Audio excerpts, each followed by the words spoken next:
o ativo não vai pagar, ele vai para a justiça também, o plano não vai ter, quer dizer, agora eu trouxe o assistido porque o que nós estamos vendo na realidade do plano, mas isso também é para solidarizar com vocês, não quer dizer que vai acontecer isso, é que o plano vai precisar realmente dessa contribuição num determinado momento do assistido. Então, diante desse custeio tão alto, dessa redução da base, fora que tem um outro agravante. Mas eu não estou dizendo que ocorreria isso, porque vocês também têm os instrumentos de defesa e aí é o instrumento sindical.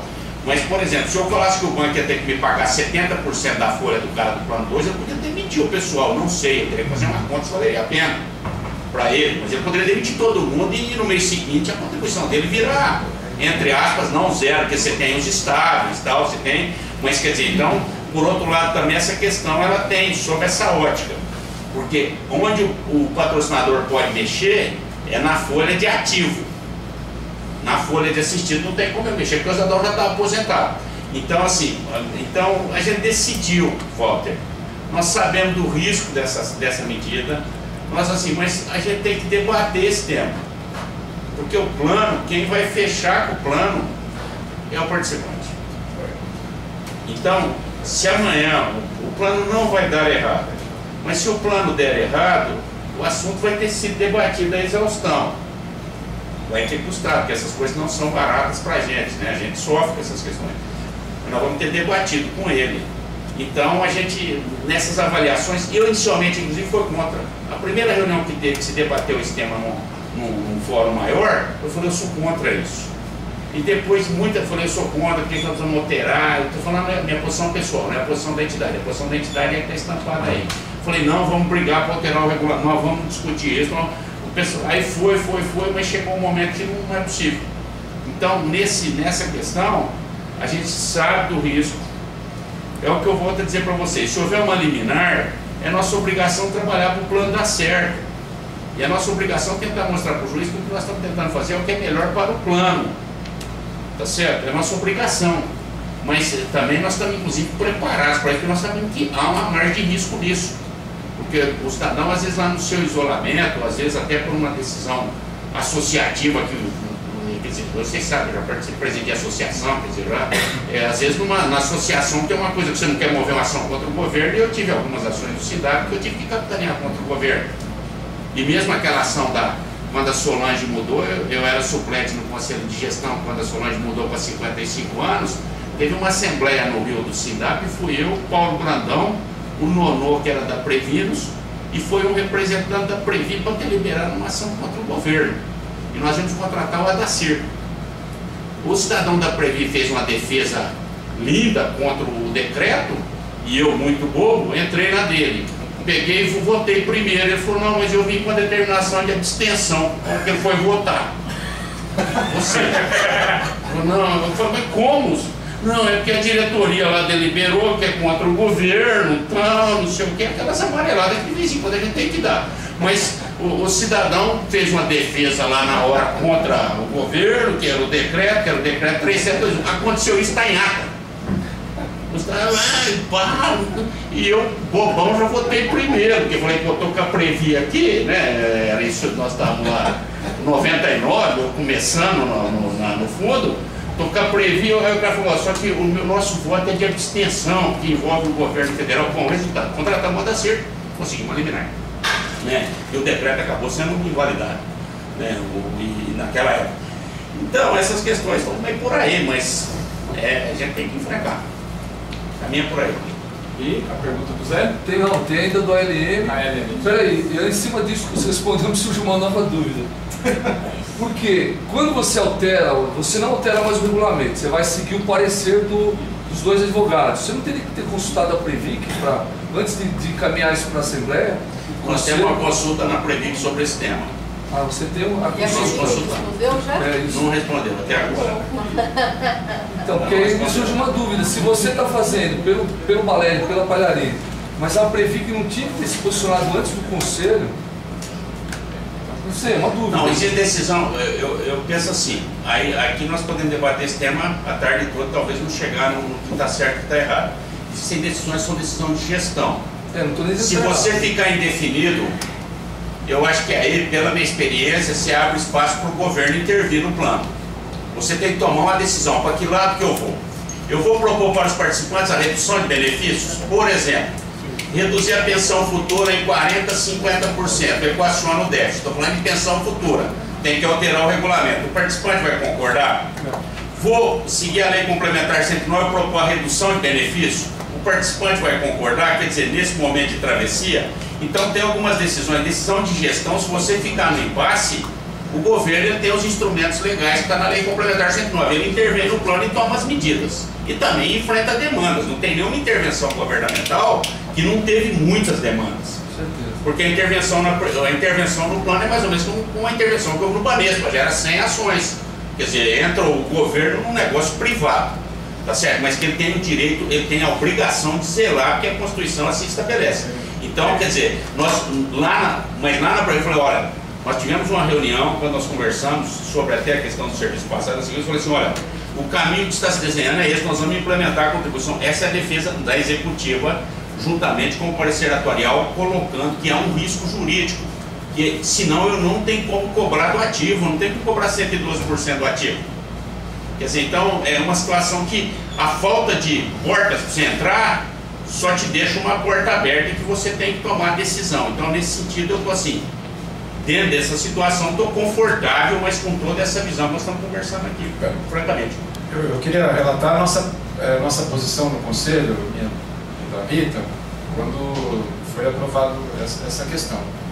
Nós fomos contrários e o nosso argumento foi o seguinte, né, porque o que está sendo feito? Está mudando um regulamento baseado em pareceres, né, para aplicar por gestão, né, o rateio. Nós falamos o seguinte, que essa não era uma maneira adequada de fazer, tá? E que era o mais correto era propor, até mesmo porque o debate entre os ativos e os assistidos, ele mudou muito.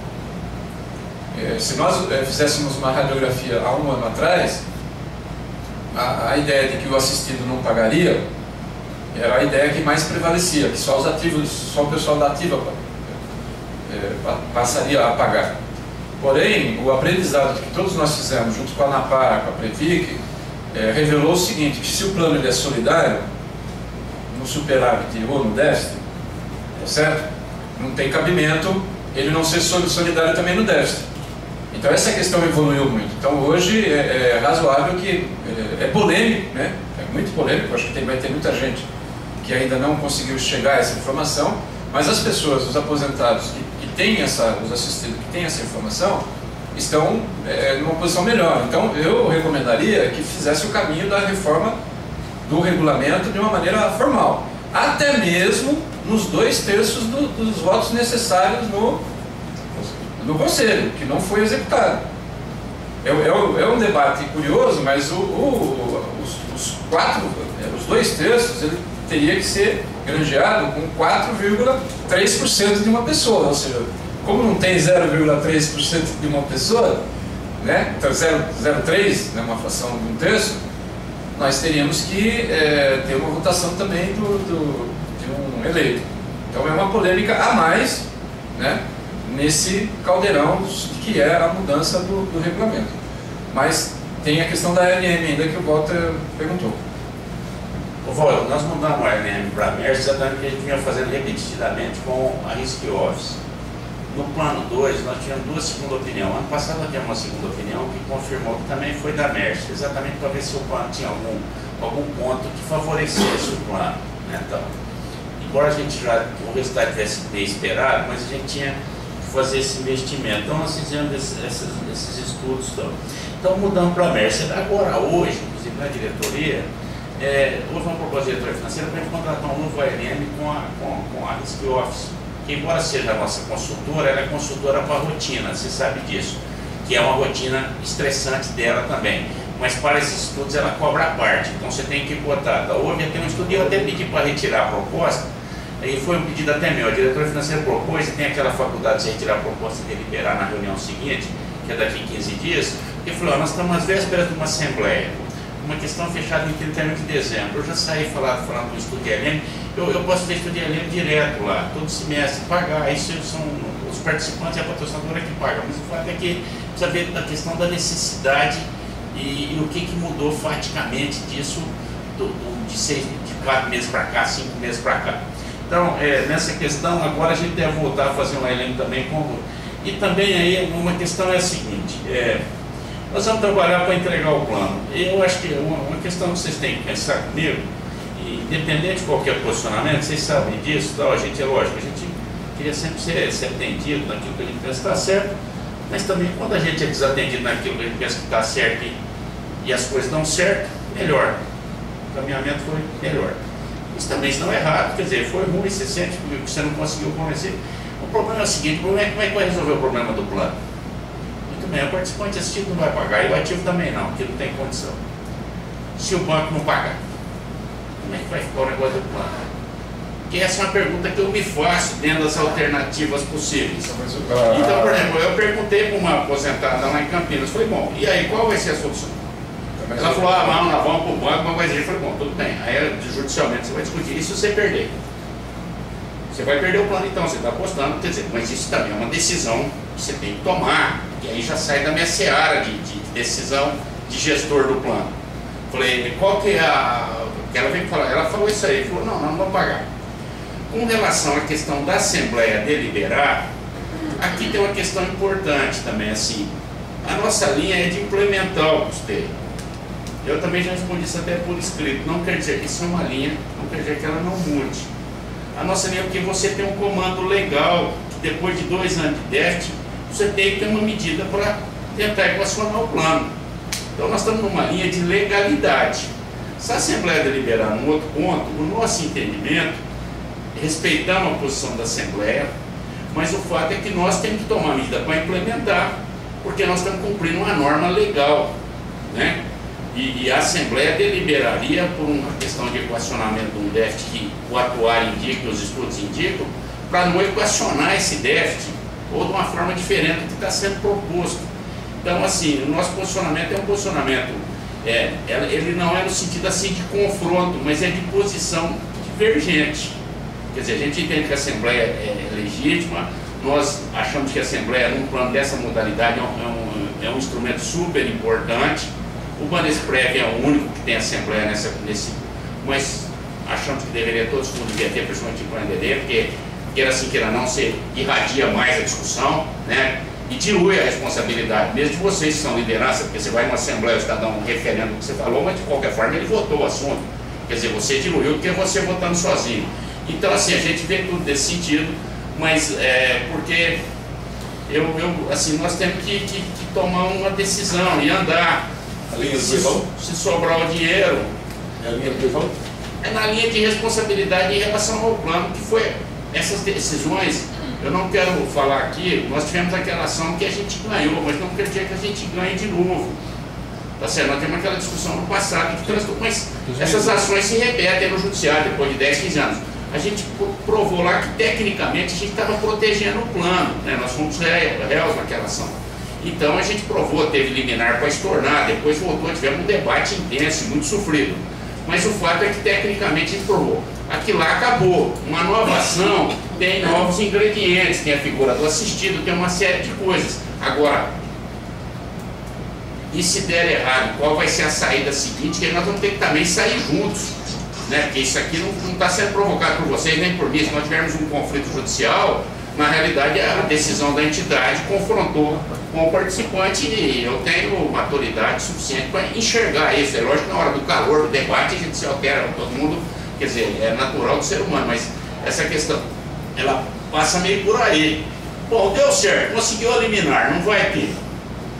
Ganhou o serviço passado, o banco pagou. Para isso, perdeu. Daqui 8, 10 anos.